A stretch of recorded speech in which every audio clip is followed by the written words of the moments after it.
Good morning student. Last class में बेटा हमने एक टॉपिक पढ़ा था component of forces, component of forces और component of any vector quantity. कोई भी वेक्टर क्वांटिटी है जिसकी डायरेक्शन हमें पता है, जिसमें कोई डायरेक्शन भी हो और मैग्नीट्यूड भी हो, उसके हम कंपोनेंट कैसे फाइंड आउट करते हैं, ठीक है ना। तो हम कंपोनेंट दो टाइप के लिखते हैं या दो देखते हैं उसमें, हॉरिजॉन्टल कंपोनेंट और वर्टिकल कंपोनेंट, ठीक है।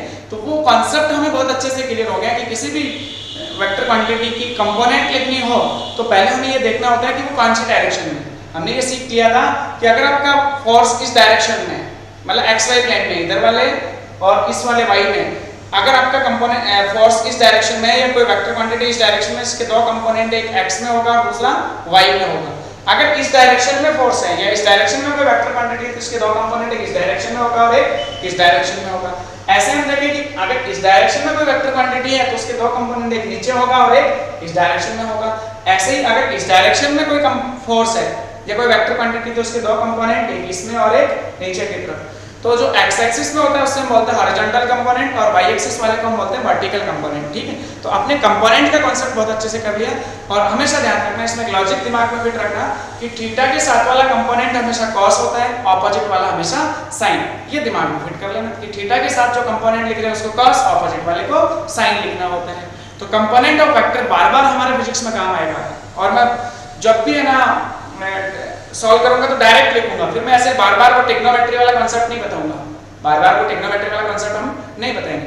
आज हम बेटा नया टॉपिक जो आपके सिलेबस में भी था पहले, तो अब एनसीईआरटी में वो शायद सिलेबस में नहीं है, मतलब बार-बार जीरो चैप्टर में समझ लो उसको, ठीक है ना। पहले तो ये सिलेबस में था मैथमेटिकल एक्सप्रेशन या मैथमेटिकल कांसेप्ट में, उसमें वेक्टर डिफरेंशिएशन इंटीग्रेशन का चैप्टर था, चैप्टर नंबर 2। अब जो नई एनसीईआरटी की आपकी बुक है उसमें ये पीछे मतलब वेक्टर का जो कांसेप्ट है वो चैप्टर में ही दिया हुआ है, उसमें से डायरेक्ट क्वेश्चन नहीं पूछता। ये हमारे लिए की है फिजिक्स की, वेक्टर जो हमारे लिए क्या है कि इसको बहुत अच्छे से समझेंगे, बहुत इसका पूरा कांसेप्ट हम सीखेंगे जो हमारे फिजिक्स में काम आएगा। देखो हम फिजिक्स में दो टाइप की क्वांटिटी पढ़ते हैं, फिजिकल क्वांटिटी दो टाइप की, एक वेक्टर क्वांटिटी और एक स्केलर क्वांटिटी। स्केलर और वेक्टर में क्या डिफरेंस है? देखो स्केलर क्वांटिटी वो क्वांटिटी होती है जिनमें केवल मैग्नीट्यूड की बात करते हैं। स्केलर क्वांटिटी जिसमें मैग्नीट्यूड की बात हो, डायरेक्शन से हमें कोई लेना देना नहीं हो, हम उसमें डायरेक्शन कंसीडर नहीं करते। एग्जांपल सोचो, मास, किसी ऑब्जेक्ट का मास है वो एक स्केलर क्वांटिटी है। Temperature, distance, speed, work done, energy, ठीक है, ये सब जो है वो स्केलर क्वांटिटी होती है, ठीक है ना। मैं स्केलर की बात करूं तो स्केलर क्वांटिटी कौन कौन सी होती है? स्केलर क्वांटिटी जो है या स्केलर की बात करें जिसमें केवल मैग्नीट्यूड हो, in scalar quantity, in scalar we consider only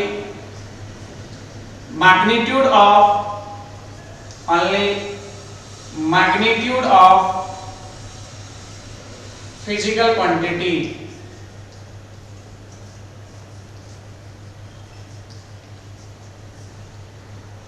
In scalar we consider only magnitude of physical quantity.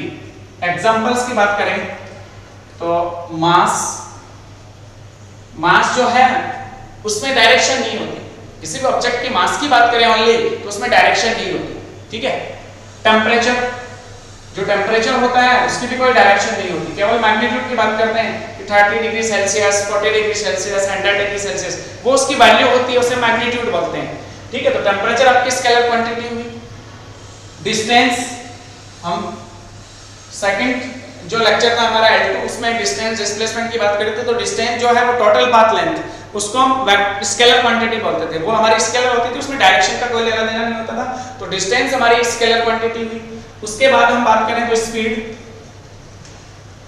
भी आपकी स्केलर क्वांटिटी है, डिस्टेंस के बाद स्पीड, ठीक है ना। स्पीड के बाद हम बात करें वर्क डन, ठीक है ना, वर्क डन, एनर्जी, कोई भी टाइप की एनर्जी हो, पावर, ये सब स्केलर क्वांटिटी। और भी हो सकती है, और भी हम पढ़ेंगे। तो मैक्सिमम हमने देखा कि जिनमें केवल मैग्नीट्यूड हो, डायरेक्शन नहीं हो, वो सब क्या होती है बेटा? Scalar quantity. वो सब क्या होती है? Scalar quantity. ठीक है, ये अच्छे से क्लियर हो गया कि स्केलर क्वांटिटी कौन सी होती है जिनमें केवल मैग्नीट्यूड की बात की जाए, डायरेक्शन कंसीडर नहीं करी जाए, वो सब स्केलर क्वांटिटी होती है। मैं कुछ एग्जांपल लेके दिमाग में रखना, mass, temperature, distance, speed, work done, energy, power, ये सब स्केलर क्वांटिटी होती है। ठीक है, इसके अलावा अगर हम बात करें वेक्टर क्वांटिटीज की, वेक्टर क्वांटिटीज, वेक्टर क्वांटिटी जिसमें डायरेक्शन और मैग्नीट्यूड दोनों हो। If we consider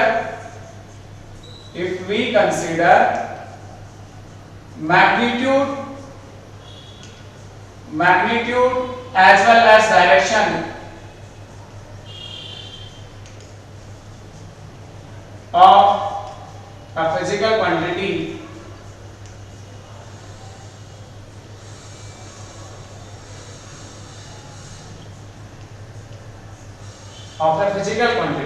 if we consider magnitude as well as direction of a physical quantity, then वो जो physical quantity है वो क्या कहलाएगी? वेक्टर। वो क्या होगी आपकी? Vector quantity. इसको हम क्या बोलेंगे बेटा?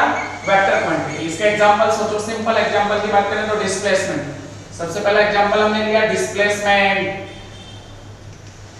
फाइनल पॉइंट और इनिशियल पोजीशन, या बोले फाइनल पोजीशन और इनिशियल पोजीशन की जो बीच की मिनिमम डिस्टेंस है उसे हम डिस्प्लेसमेंट बोलते हैं। तो इसमें डायरेक्शन मैटर करती है बेटा, ठीक है ना। एग्जांपल हमने सॉल्व किए थे, तो डिस्प्लेसमेंट के जो अंदर है ना डायरेक्शन भी होती है और उसका मैग्नीट्यूड भी होता है, इसलिए ये वेक्टर क्वांटिटी होती है। वेलोसिटी, पर्टिकुलर डायरेक्शन में बात करें हम,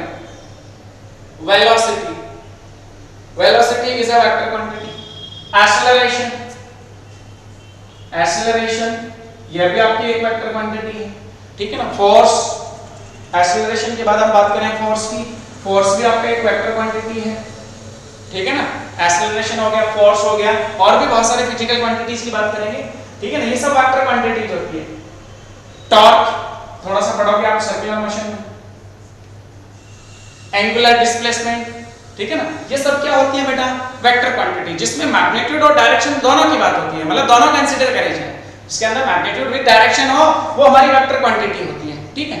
वो आपको पता चल जाएगी कौन सी वेक्टर कौन सी स्केलर है। तो आपने दो टाइप बात कर ली, स्केलर क्वांटिटी और वेक्टर, दो टाइप की फिजिकल क्वांटिटी की बात करी, स्केलर क्वांटिटी और वेक्टर क्वांटिटी।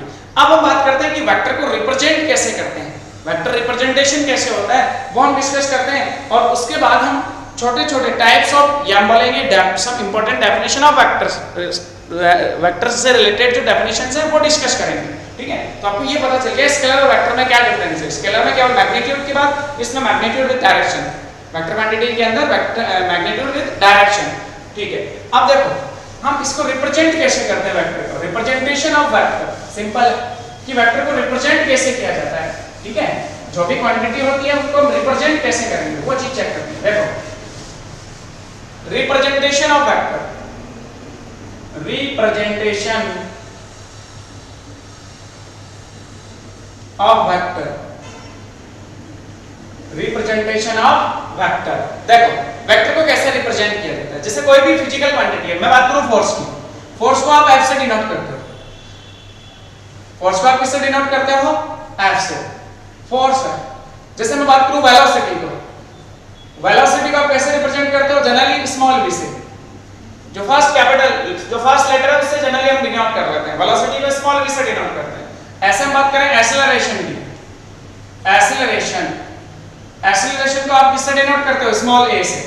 और भी फिजिकल क्वांटिटीज देखेंगे हम, तो हमें ये पता है कि ये तीनों फिजिकल क्वांटिटी जो है वेक्टर क्वांटिटी है। तो इनके ऊपर हम एरो लगाते हैं, इस टाइप से एरो लगाते ही हमें ये सोचना है कि ये वेक्टर क्वांटिटी है, इसका रिप्रेजेंटेशन है।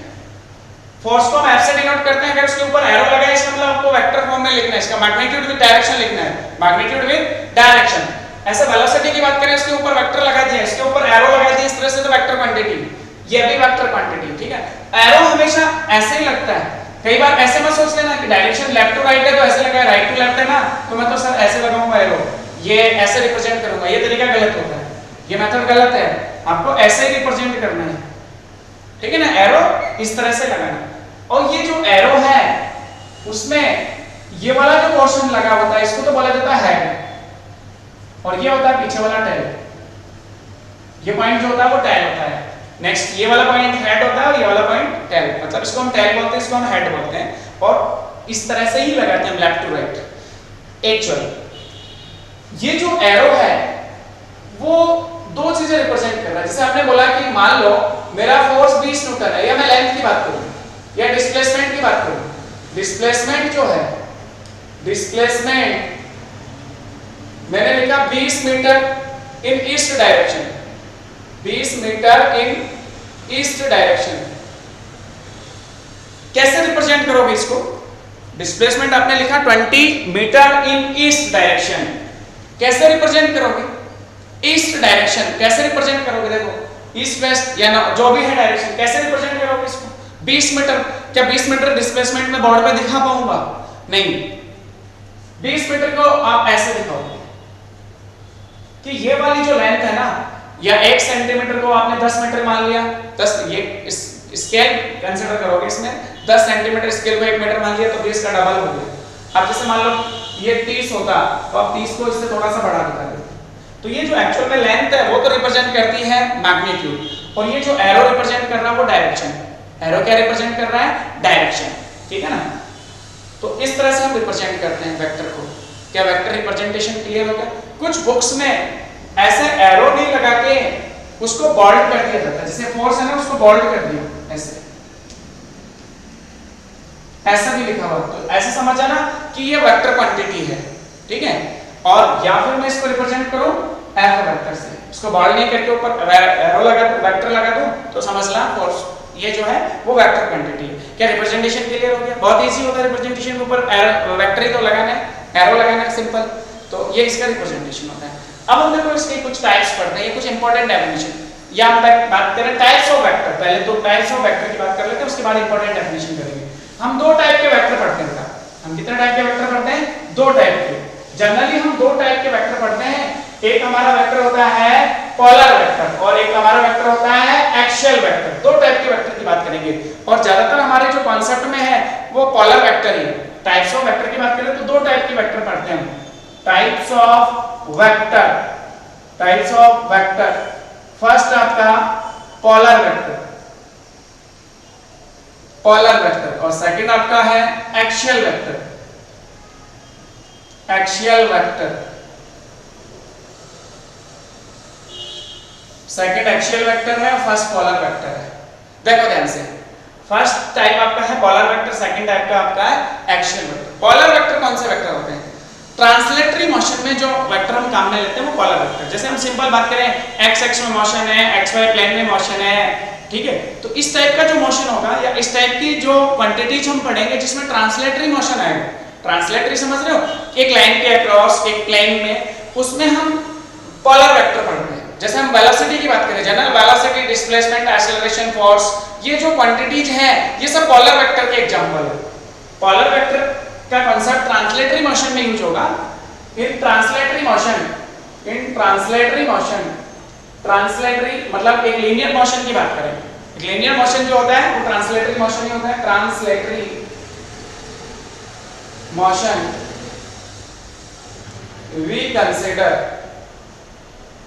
we consider polar vector। Translatory जो मोशन होता है उसमें पोलर वेक्टर को कंसीडर किया जाता है, जैसे वेलोसिटी हो गया, डिस्प्लेसमेंट हो गया, एक्सेलरेशन, फोर्स, और भी कोई पढ़े हम बेसिकली क्वांटिटी जिसमें केवल सिंपल लीनियर मोशन या एक्स एक्सिस में या वाई एक्सिस में या एक्स वाई प्लेन में कोई मोशन की बात हो तो वहां हम ट्रांसलेटरी मोशन बोलेंगे उसको, और उसमें हम पोलर वेक्टर काम में लेंगे, ठीक है। तो इसके कुछ एग्जांपल की बात करें तो इसके जो एग्जांपल है वो हो गया वेलोसिटी, डिस्प्लेसमेंट, सिंपल डिस्प्लेसमेंट, ठीक है ना। उसके बाद में हम बात करें एक्सेलरेशन, एक्सेलरेशन, फोर्स, ठीक है ना। ये सब क्या कौन से एग्जांपल है आपके ट्रांसलेटरी मोशन के, और ये फिर हम बोले पोलर वेक्टर के। ये टाइप्स ऑफ पोलर वेक्टर है, ये पोलर वेक्टर में कंसीडर करे जाते हैं। दूसरा होता है axial vector. Axial vector circular motion. Axial vector मतलब आप किसी एक्सिस के अक्रॉस मूव कर रहे हो तो उसमें भी कोई वेक्टर क्वांटिटी हम पढ़ेंगे, जैसे टॉर्क की बात करेंगे, ठीक है। थोड़ा बहुत सुना होगा आपने कभी टॉर्क। टॉर्क की वजह से कोई ऑब्जेक्ट रोटेट करता है, ठीक है, रोटेशनल मोशन में। ये जो कॉन्सेप्ट है वो किसमें काम आएगा? रोटेशनल मोशन में। रोटेशनल मोशन जब पढ़ेंगे तो हम कुछ फिजिकल क्वांटिटी पढ़ते हैं like torque, angular displacement, angular displacement, angular velocity, ठीक है। तो इसके एग्जांपल हो जाएंगे टॉर्क, टॉर्क पढ़ेंगे हम, तो वो टॉर्क जो है आपका एक्सियल वेक्टर होता है। ऐसे ही हम पढ़े एंगुलर डिस्प्लेसमेंट, ठीक है, ये सब पढ़ेंगे हम। अभी केवल ये फिजिकल क्वांटिटी आप दिमाग में रख लो, ये फिजिकल क्वांटिटी हम पढ़ेंगे सब। एंगुलर वेलोसिटी, जिसमें सर्कुलर मोशन या रोटेशनल मोशन की बात हो वहां एक्सियल वेक्टर, वहां जो हम क्वांटिटी डिस्कस करेंगे वो सब एक्सियल वेक्टर के एग्जांपल है। एंगुलर वेलोसिटी, तो ये सब एग्जांपल किसके हैं बेटा? Angular vector, sorry axial vector के, ठीक है। और ये जो एग्जांपल है वो किसके हैं बेटा? पोलर वेक्टर के, ठीक है। तो दो टाइप के वेक्टर आपके दिमाग में फिट होंगे। जब लीनियर मोशन या ट्रांसलेटरी मोशन की बात हो तो वहां जो क्वांटिटीज हम डिस्कस करेंगे वो सब एग्जांपल हैं पोलर वेक्टर के। जब हम रोटेशनल मोशन पढ़ेंगे तो उसमें जो फिजिकल क्वांटिटी हम डिस्कस करेंगे वो सब एग्जांपल किसके बेटा? एक्सियल वेक्टर के। तो टाइप्स ऑफ वेक्टर आपको अच्छे से क्लियर होंगे, दो टाइप के हम पढ़ने वाले हैं। अब हम सब इंपॉर्टेंट डेफिनेशंस जो हम बार-बार वेक्टर में डिस्कस करेंगे या हमारे काम आ जाती हैं, तो उसमें 3-4 डेफिनेशन है, उनको हम ध्यान से पढ़ेंगे, ठीक है। देखते हैं क्या क्या है। पहली है इक्विवेलेंट वेक्टर। दो वेक्टर इक्वल वेक्टर कब होंगे? इक्विवेलेंट वेक्टर, सब इंपॉर्टेंट डेफिनेशन। इसमें फर्स्ट आपकी है इक्विवेलेंट वेक्टर।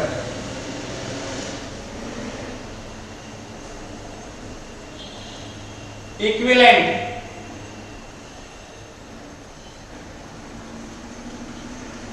इक्विवेलेंट वेक्टर,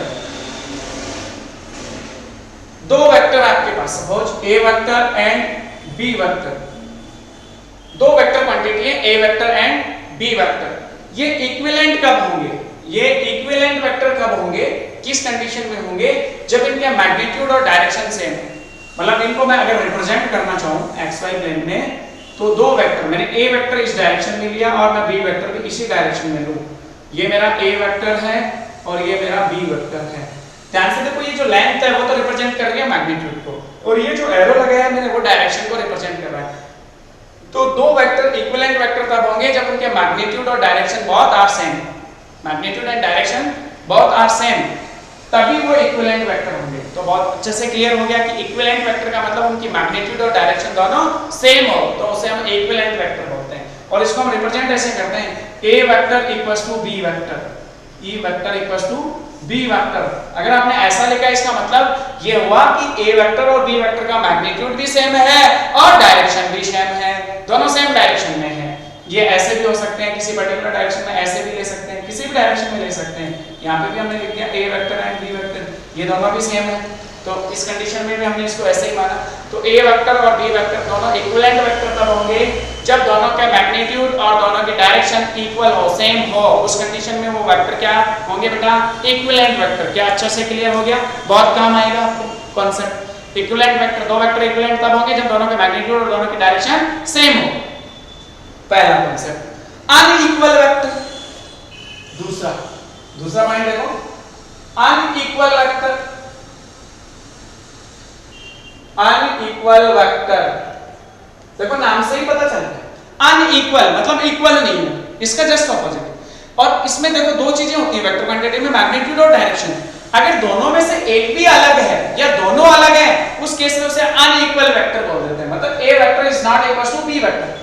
आप वैसे लिखाओगे, देखो मैंने लिखाया अलग अलग कंडीशन में, ये ए वेक्टर लिया मैंने और ये मैंने बी वेक्टर लिया। क्या ये दोनों अनइक्वल है? बिल्कुल, क्योंकि दोनों की डायरेक्शन तो सेम है, मैग्नीट्यूड जो है वो डिफरेंट है। इसका मैग्नीट्यूड ज्यादा है, इसका मैग्नीट्यूड कम है, इसलिए ये दोनों क्या होंगे? Unequal vector. सेकंड केस देखो, मैं ऐसा भी दिखा सकता हूं, एक वेक्टर ये दिखाया, दूसरा वेक्टर मैंने ऐसे दिखाया। ये ए वेक्टर है और ये आपका बी वेक्टर है। मैग्नीट्यूड तो सेम है बट डायरेक्शन ऑपोजिट है, मैग्नीट्यूड तो सेम है बट डायरेक्शन ऑपोजिट है, तो अनइक्वल वेक्टर। ये ऑपोजिट वेक्टर भी होगा, आगे हम डिस्कस करेंगे इसको। तो ये अनइक्वल वेक्टर हुआ, दोनों चीज अलग हो, दोनों चीज अलग हो, ठीक है ना, डायरेक्शन भी अलग हो और मैग्नीट्यूड भी अलग हो, तब भी ये अनइक्वल वेक्टर होंगे। मतलब तीन कंडीशन बता दी मैंने अनइक्वल वेक्टर की, तीन कंडीशन। पहले केस में magnitude of different direction same, दूसरे केस में डायरेक्शन ऑपोजिट मैग्नीट्यूड सेम, तीसरे केस में both are unequal, both are different, direction भी अलग है और मैग्नीट्यूड भी डिफरेंट है। तो ये तीनों एग्जांपल किसके हैं बेटा? अनइक्वल वेक्टर के। और इस केस में हम लिखेंगे A vector is not equal to B vector. A vector और बी वेक्टर इक्वल नहीं है, इसलिए इनको बोला जाएगा अनइक्वल वेक्टर। क्या तीसरा टाइप आपको क्लियर, सेकंड टाइप आपको क्लियर हो गया? अनइक्वल वेक्टर, ठीक है ना। बेसिक आपको बहुत अच्छे से सीखना है कि दो इक्वल वेक्टर या इक्विवेलेंट कब होंगे? जब डायरेक्शन मैग्नीट्यूड सेम हो तब इक्विवेलेंट होगी। अनइक्वल मतलब दोनों में से मैग्नीट्यूड या डायरेक्शन में से कोई भी एक चीज, कोई भी एक क्वांटिटी, एक वैल्यू अलग हो तो वो अनइक्वल होंगे, या दोनों अलग हो तो भी होंगे। ठीक है, तो तीनों एग्जांपल आपको अच्छे से क्लियर होंगे। तीसरा जो इसका टाइप है वो ऑपोजिट वेक्टर। तीसरा डेफिनेशन इंपॉर्टेंट, उसमें हम पढ़ेंगे ऑपोजिट वेक्टर। देखो ऑपोजिट वेक्टर के कौन से वेक्टर होते हैं, ये भी काम आएगा बार बार। ऑपोजिट वेक्टर तीसरा टाइप, देखो नाम से ही पता चल रहा है ऑपोजिट वेक्टर, दो वेक्टर जिनकी डायरेक्शन ऑपोजिट हो और मैग्नीट्यूड सेम हो। मैग्नीट्यूड सेम हो, डायरेक्शन ऑपोजिट हो, उसे हम बोलेंगे ऑपोजिट वेक्टर। डायरेक्शन ऑपोजिट हो, देखो ए वेक्टर की डायरेक्शन आपने ऐसे दिखाई और बी वेक्टर की डायरेक्शन आपने ऐसे दिखाई, दोनों का मैग्नीट्यूड आपने सेम लिया है, ये ए वेक्टर है और ये बी वेक्टर है। आपको साफ साफ दिख रहा है कि दोनों का मैग्नीट्यूड सेम है, दोनों के लेंथ इक्वल है, इसका मतलब दोनों का मैग्नीट्यूड सेम है बट डायरेक्शन ऑपोजिट है, इसलिए हम इसे बोलेंगे ऑपोजिट वेक्टर। इस कंडीशन को लिखा जाएगा A vector equals to minus B vector. इसका मतलब ये हुआ कि अगर मैं इन दोनों के मैग्नीट्यूड की बात करूं वो तो सेम है, वो तो इक्वल है, बट माइनस साइन रिप्रेजेंट कर रहा है डायरेक्शन ऑपोजिट है। यहाँ पे ये जो माइनस साइन है ना वो ऑलवेज रिप्रेजेंट करता है डायरेक्शन ऑपोजिट है। Negative sign, negative sign, negative sign represent, negative sign represent direction of both vector is opposite। Negative sign क्या रिप्रेजेंट करता है बेटा? Direction of both vector is opposite, दोनों वेक्टर की डायरेक्शन ऑपोजिट है, वो माइनस साइन रिप्रेजेंट करता है। मैग्नीट्यूड सेम है, ठीक है, तो कभी भी वेक्टर का मैग्नीट्यूड लिखते हैं ना अपन, तो बेटा ऐसे लिख लेते हैं, जैसे ए वेक्टर का मैग्नीट्यूड लिखना हो तो मॉड ऑफ ए लिखते हैं। मैग्नीट्यूड ऑफ ए वेक्टर का मतलब मॉड ऑफ ए वेक्टर, ये वैल्यू हमेशा पॉजिटिव वैल्यू आएगी। ऐसे ही हम लिखें equals to mod of minus B vector, तो इसका जब हम मॉड लेंगे तो बेटा माइनस का मॉड प्लस आ जाता है, तो अब ऐसा लिखा जाता है ए वेक्टर का magnitude equals to B vector का मैग्नीट्यूड, मतलब मैग्नीट्यूड सेम हो। तो जब हम मॉड लेते हैं ना, मैथ्स में पढ़ोगे मॉड का मतलब उस नेगेटिव वैल्यू का मॉड हमेशा पॉजिटिव होगा, पॉजिटिव का तो पॉजिटिव होता है, ठीक है, तो वो उसका मैग्नीट्यूड रिप्रेजेंट करता है, जिसको हम ऐसे लिखेंगे बेटा। तो ये तीसरी डेफिनेशन थी आपकी ऑपोजिट वेक्टर। अब अगली डेफिनेशन अपनी है यूनिट वेक्टर और उसके बाद जीरो वेक्टर। पहले जीरो वेक्टर डिस्कस कर लेते हैं। जीरो वेक्टर जिसका मैग्नीट्यूड जीरो होता है, जीरो वेक्टर वो वेक्टर होता है जिसका मैग्नीट्यूड क्या होता है बेटा? जीरो। बहुत इजी होता है, देखो नाम से ही पता चल रहा है, fourth type of vector zero vector. Fourth definition जो है इसको हम जनरली ओ वेक्टर से डिनोट करते हैं। जीरो वेक्टर का मतलब मैग्नीट्यूड जीरो, जैसे ए वेक्टर का मैग्नीट्यूड जीरो है, ए वेक्टर इक्वल्स टू मैंने जीरो लिखा है, ए वेक्टर इक्वल्स टू मैंने लिखा जीरो वेक्टर, इसका मतलब ए का जो मैग्नीट्यूड, इसकी जो लेंथ है वो जीरो है, ए की लेंथ क्या है? जीरो, इसलिए हम इसको जीरो वेक्टर बोलेंगे। या ऐसा नहीं, अपन ऐसा करते हैं इसको कि A vector minus B vector, मैंने दो वेक्टर लिए ए वेक्टर माइनस बी वेक्टर, अगर डिफरेंस मेरा जीरो आता है तो मैं इसको जीरो वेक्टर बोल सकता हूँ। एक्चुअल में जीरो लेने का मतलब उसकी लेंथ जीरो हुई तो उसको डिफाइन नहीं कर पाएंगे, हम दो वेक्टर लेते हैं ए वेक्टर बी वेक्टर, अगर दोनों का मैं डिफरेंस करूं और डिफरेंस से मेरा आंसर जीरो है, जैसे मैं एग्जांपल की बात करूं कि ए वेक्टर इक्वल्स टू मैंने लिया है 5 लेंथ है कोई मीटर इन ईस्ट डायरेक्शन, और बी वेक्टर भी मैंने लिखा है 5 मीटर इन ईस्ट डायरेक्शन, दोनों सेम डायरेक्शन में, दोनों का मैग्नीट्यूड सेम है, और अगर फिर मैं इन दोनों का डिफरेंस करूं बेटा a vector minus b vector, तो 5 माइनस 5 जीरो, जीरो वेक्टर इन ईस्ट डायरेक्शन। जीरो की कोई वैल्यू नहीं होती बेटा, जीरो तो जीरो ही होता है, उसकी कोई डायरेक्शन भी नहीं होती वैसे तो, बट हम इसको रिप्रेजेंट कर देते हैं, इसलिए जीरो वेक्टर इसको ऐसे ही बोलेंगे। ओके, ऊपर वेक्टर लगा दो तो वो जीरो वेक्टर होता है। समझ में आ गया जीरो वेक्टर। अब नेक्स्ट देखो बेटा यूनिट वेक्टर। फिफ्थ आपका है यूनिट वेक्टर, ये आपका इंपॉर्टेंट टॉपिक है, बार बार काम आएगा। Unit vector is always represent the direction of A vector quantity. Fifth point आपका है यूनिट वेक्टर। यूनिट वेक्टर, देखो unit vector is always, unit vector is always represent the direction of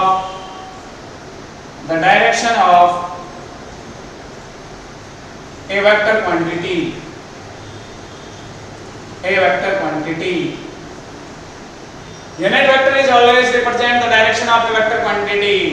कोई भी vector quantity होती है उसकी direction को represent करने के लिए अपन यूनिट वेक्टर काम में लेते हैं। सपोज आपके पास ए वेक्टर है, ठीक है ना, ए वेक्टर का मुझे यूनिट वेक्टर लिखना है, ए वेक्टर का मुझे यूनिट वेक्टर लिखना है, इसको हम ए कैप से डिनोट करते हैं। इसका डिनोटेशन समझो, ए वेक्टर का यूनिट वेक्टर, सॉरी ए वेक्टर का यूनिट वेक्टर होगा ए कैप, और इसका फार्मूला होता है बेटा ए वेक्टर इक्वल्स टू, सॉरी हम यूनिट वेक्टर की बात करें तो ए वेक्टर का मुझे यूनिट वेक्टर लिखना है, unit vector of A vector, unit vector of A vector is A cap, उसको हम ए कैप से डिनोट करेंगे। यूनिट वेक्टर को किससे डिनोट करेंगे? कैप से, ए कैप। इसका फार्मूला होता है ए वेक्टर अपॉन उसका मैग्नीट्यूड, ए वेक्टर अपॉन उसका मैग्नीट्यूड। ये फार्मूला हमेशा ध्यान में रखना है, वेक्टर अपॉन उसका मैग्नीट्यूड यूनिट वेक्टर होता है। इसको क्रॉस मल्टीप्लाई करते हैं अपन, ध्यान से देख बेटा, अगर इसको मैं क्रॉस मल्टीप्लाई कर दूं A vector equals to A vector का मैग्नीट्यूड इनटू ए कैप। देखो हमने वेक्टर को विद डायरेक्शन लिख दिया, एक फिजिकल क्वांटिटी है कुछ भी, ए वेक्टर उसका मैग्नीट्यूड उसकी डायरेक्शन दोनों एक साथ लिखिए, मैग्नीट्यूड विद डायरेक्शन आपकी वेक्टर क्वांटिटी हुई, उसको हम ऐसे रिप्रेजेंट कर सकते हैं। तो यूनिट वेक्टर क्या रिप्रेजेंट कर रहे हैं? Direction of A vector quantity, direction of A vector quantity, और ये मैग्नीट्यूड आपका ए वेक्टर। अब इसके एग्जांपल्स आपको फार्मूला ध्यान में रखना है और ये चीज आपको ध्यान में रखनी है, ठीक है। मैं कुछ चीजें वैसे ही बताता हूं कि जैसे मान लो कोई क्वांटिटी एक्स एक्सिस में है, ठीक है ना, रिप्रेजेंट करना सीखते हैं कि रिप्रेजेंट कैसे किया जाता है वेक्टर को। तो जैसे मान लो कोई फिजिकल क्वांटिटी एक्स एक्सिस में, आपने कोऑर्डिनेट सीखा है, इसको अपन एक्स एक्सिस बोलते हैं, इसको मैं वाई एक्सिस बोल दूं और ये मैं जेड एक्सिस ले लूं। तो एक्स एक्सिस में किसी वेक्टर क्वांटिटी को रिप्रेजेंट करना है तो उसको जनरली अपन आई कैप से डिनोट करते हैं, small I cap. I cap is unit vector, direction of unit vector in x axis. ऐसे ही अगर मैं वाई एक्सिस में किसी वेक्टर क्वांटिटी को रिप्रेजेंट करूंगा तो मैं उसमें लिखूंगा जे कैप और जेड में लिखूंगा के कैप। ये तो पॉजिटिव ही, नेगेटिव एक्स एक्सिस में माइनस आई कैप, नेगेटिव वाई एक्सिस में माइनस जे कैप और नेगेटिव जेड एक्सिस में माइनस के कैप। तो आपको ध्यान में रखना है ये तीनों क्या है? Unit vector. क्या रिप्रेजेंट कर रहे हैं? Direction of A vector quantity. अगर कोई क्वांटिटी एक्स एक्सिस में है, जैसे मैं बोलूं कि मान लो ओरिजिन से आप 5 मीटर इधर चले, डिस्प्लेसमेंट की बात करें, मैंने उसको एक्स वेक्टर से डिनोट किया डिस्प्लेसमेंट को 5 मीटर आई कैप, 5 आई कैप, 5 तो उसका मैग्नीट्यूड हुआ और आई कैप क्या है? उसकी डायरेक्शन, डायरेक्शन कौन सी में है? X axis. आई कैप क्या रिप्रेजेंट कर रहा है? एक्स एक्सिस, ठीक है। तो ये unit vector always direction represent करता है और इसको हम ऐसे लिखते हैं, magnitude of unit vector is always 1। Magnitude of unit vector, देखो जनरल बात करें, अगर मैं यूनिट वेक्टर के मैग्नीट्यूड की बात करूं, magnitude of unit vector is always unity. Magnitude of unit vector is always unity. Unit vector का यूनिट वेक्टर का मैग्नीट्यूड हमेशा 1 होता है। जैसे ये एग्जांपल, a कैप का magnitude of a cap equals to magnitude of a vector upon magnitude of A vector, इसका double magnitude. बात तो वही है, ये कैंसिल आउट हो जाएगा, आंसर वही। Magnitude of unit vector is always unity. Magnitude of unit vector is always unity. बाकी न्यूमेरिकल जो है बेटा वो नेक्स्ट क्लास में हम डिस्कस करेंगे। Thank you.